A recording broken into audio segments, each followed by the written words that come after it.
বাসায় বসে থাকতে থাকতে আর ভালো লাগতেছে না। তো মাথায় একটা বুদ্ধি আসলো যে মাছ মারতে যাব, বসে থাকে আর কি করি। তো যেই বুদ্ধি সেই কাজ শুরু করলাম। তো এখানে এসে দেখি যে এত পরিমাণে পানি আছে, যেগুলো আমি ছেঁকতে পারবো না, আমার একাই অনেক কষ্ট হবে। তো শেষমেশ দেখার পরে একটা জায়গা ধরেই ফেললাম। তো ওই জায়গাটা ছেঁকা শুরু করলাম।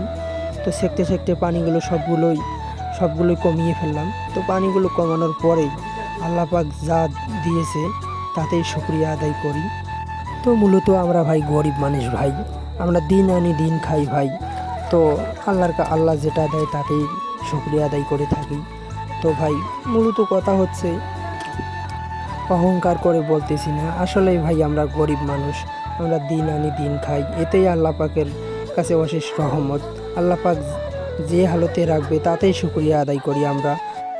তো আল্লাহ পাকের কাছে একটা জিনিসই চাই, যে আল্লাহ যেন সুস্থ সুন্দর যেন জীবন দেয়।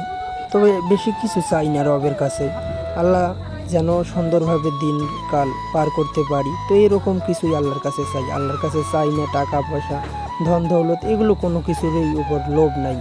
আল্লাহ যেরকমই দিন নিয়ে যাচ্ছে তাতেই শুকরিয়া আদায় করতেছি। আল্লাহ পাক যেন এইভাবেই দিনকালগুলো নিয়ে যায়, তাতেই আল্লাহর কাছে অনেক অনেক রহমত।